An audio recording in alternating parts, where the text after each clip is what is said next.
man maigsoon, nganong masagad kita karon, dihay Dios nga nagsaad, unya iyang gituman ato ta sa Exodus Kapitulo 6.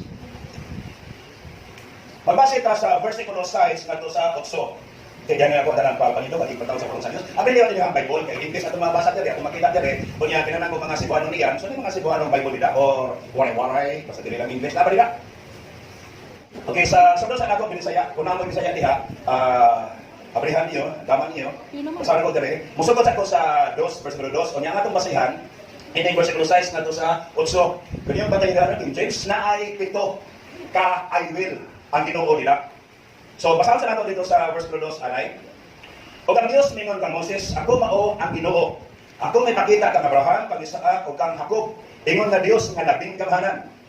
Apan sa akong ngalan, Yahweh, wala ako magpailangan nila. Ginusan nako ang akong kasabutan uban kanila, aron sa paghatag kanila sa yuta, sa Kanaan, ang yuta nga ilang gipuy-an ingon nga mga langyaw.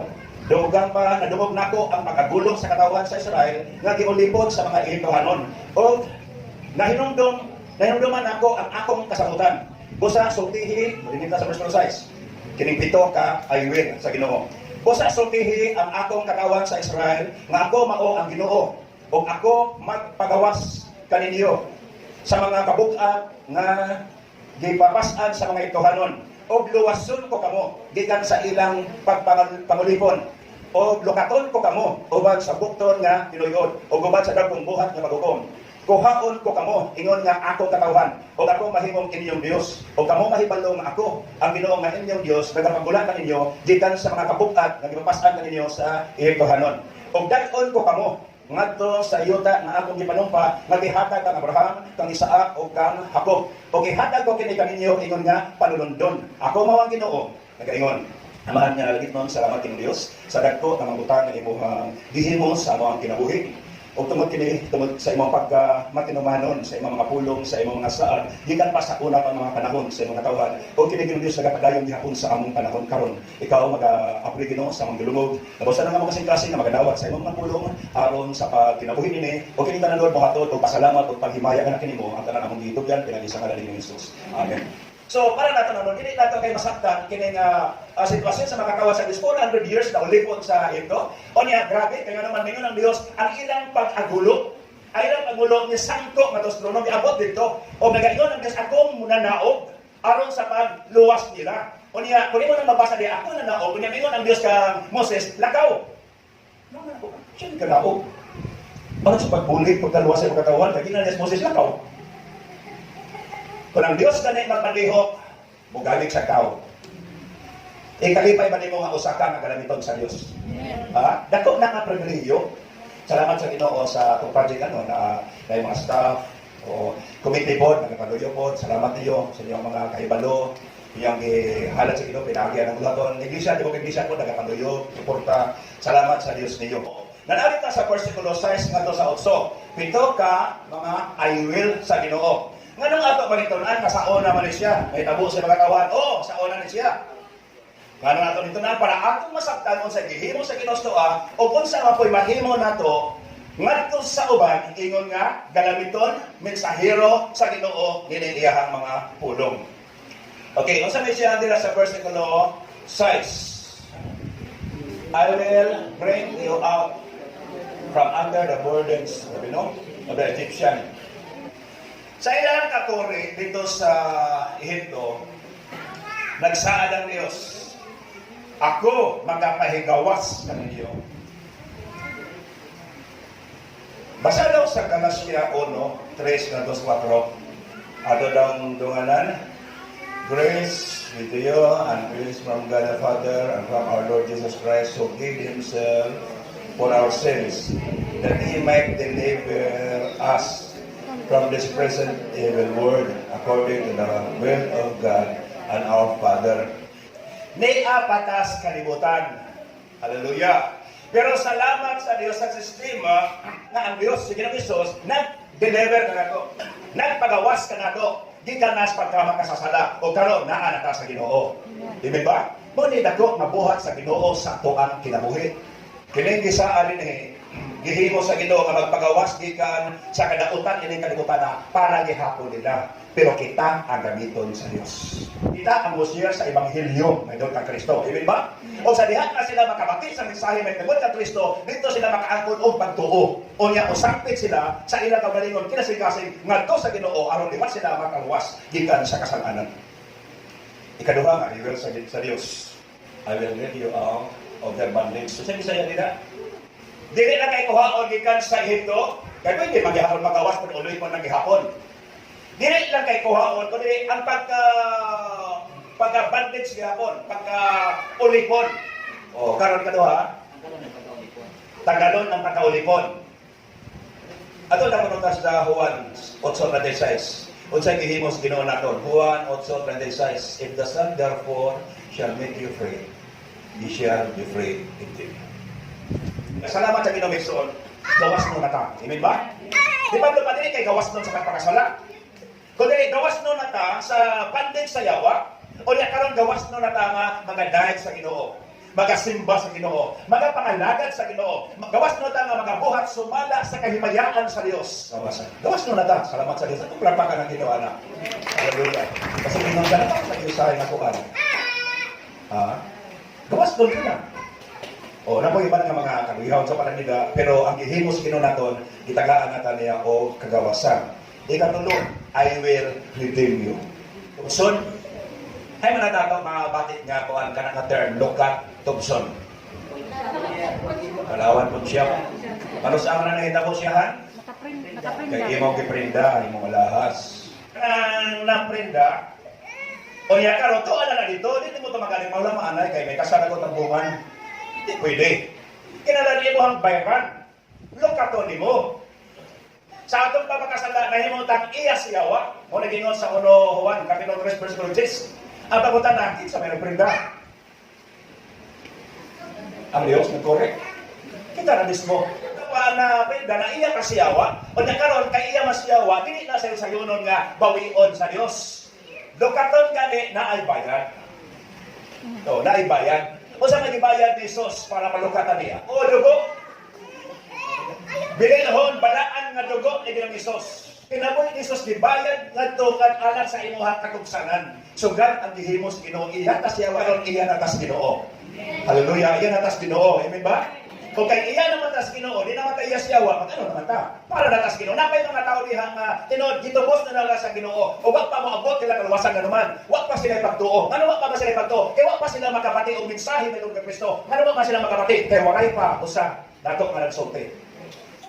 Ikaw pa, I will take you to me for a people.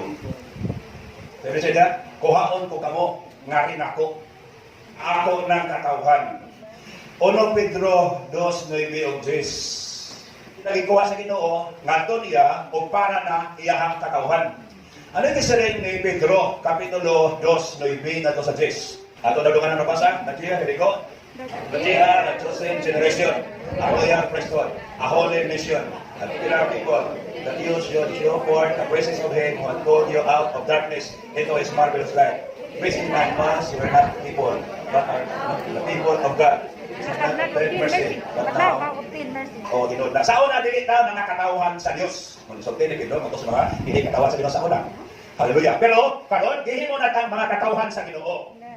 Dako kay nang buhat sa Ginoo. Ang gisul kay non, o karon iya nang gihimo katawhan na sa Ginoo. Balik ta sa babaw. Kita mga pinili nga kaliwatan. Hari anon nga pare.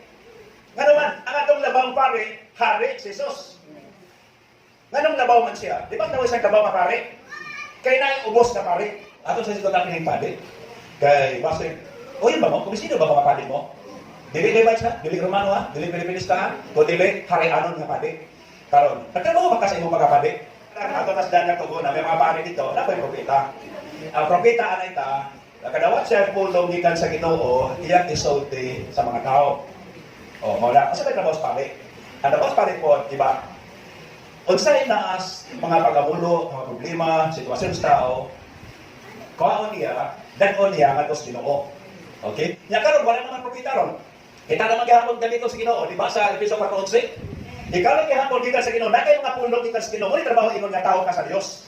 nga magapadayag ka sa ibulungan nga mga buhat sa Dios sa imong kinabuhi para liwat makasinati liwat sila. Ito kadawat kag pulong sa Ginoo imo nang kinabuhi nagahatag ka usabad sa imong kinabuhi imong gisumat kadto sa mga tao. Ikalima, I will be to you a God. Ako mahimong imong Dios. Siya na atong Dios. Ikaduha ko rito sa 16 sa pag-unionize sa templo sa Dios o sa templo sa mga idols. For ye are the temple of the living God. Kamo ang templo sa buhing nga Dios. So mara sa ingon sa Dios, I will dwell in them. Ako magapuyo niya o maglakat uban kanila o sila ako mahimong ilang Dios o sila mahimong akong katawhan. Ikaduha ko rito 6:16. Siya naman atong Dios. Atong ipakita kasi ang atong Dios. Ikaw anong will bring you in unto the land. Judas 24, kinawan to him that is able to keep you from falling and to present your fortress before the presence of His glory with exceeding joy.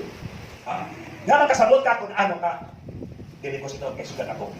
Sugat ang isaad sa Ginoo, yung ibuhat. So, yung anak ako, so dili ako. So, magkapulit na siya sa pagkinabuhi ko. Nga ngayang dito nga presentar. Oo.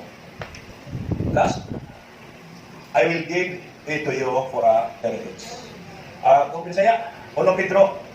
Ako nga na, verse last Exodus 6:8. So, I will bring you into the land concerning the severance of the Jacob, and I will give it you for an heritage. So, Pedro, Kapitulo 3, nga sa 5. Lumanan na ito daw?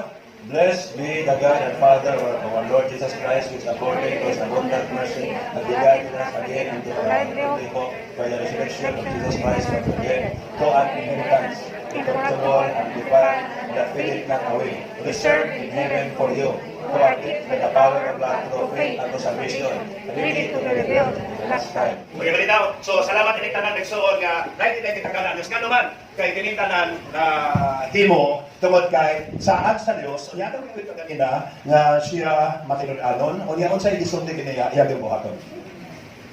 O kita iya makatawhan. Nay may mga katawhan nila na tugsunod yang sa Ginoo. O gitubos na luwas sunod sa Ginoo. Ang pananakit ila gihapon. So ingon lang katawhan sa Ginoo, nag-ingon ni Pedro, magamantala kas kahibulungan ng mga buhat sa Dios. Sa may kahibulungan kagibuhat sa Dios. Pagluwas nimo kahibulungan na. Pagpasaylo sa imong sala kahibulungan na. Pag-utros sa imong kinabuhi kahibulungan na. Di ano ka sa Dios kahibulungan na. Kana mo isumat kadto. Di ba mingon si Jesus isumat la unsay gibuhat sa Ginoo nimo o unsa sa kamaluluyo nimo. Wala gihimo sa Dios, iyang gitungan amo nga sugad at karon. Napay mga tao nila, ang saad sa Dios alam gihapon nila, mahitabo na kung kita gamiton sa Dios. Amen. Hallelujah. Kung kita magpagamit sa Ginoo, magapaninungdan alang sa mga barangay. Okay, salamat Lord sa dako nga mga butang nga imong gihimo, kahibulungan mga butang sa among kinabuhi. Ingon nga imuhang na makatawhan, nga imong gitubos, imong luwas, imong ipagawas, imuhang ikuha na ingon nga imuha na. Ikaw lang among Diyos, kami mo makatawhan. Salamat Lord na nag-andam ng dapit alang ka namo. Naghatag na mo Ginoo kasiguruhan sa amo ang kinabuhi. Ingon nga imo makatawhan na Ginoo Dios. Ima kami gamiton alang sa pagmantala liwat. Aron kining among nasinatian, among naangkon nga kasiguruhan ila liwat kining maangkon. So salamat amahan ning iglesia, imo gamit Lord sa iba-iba nga mga pamaagi aron Ginoo Dios pagmantala Ginoo sa imong kaupay. So padayon ka Lord sa bansa among kinabuhi. Ug kami nagpasalamat kanimo mahal among kinabuhi natago na kanimo. Aduna nay kasiguruhan Ginoo Dios. Aduna nay kalipay, aduna nay kalinaw na. Aduna himpit Ginoo Dios na pagsalig na kanimo.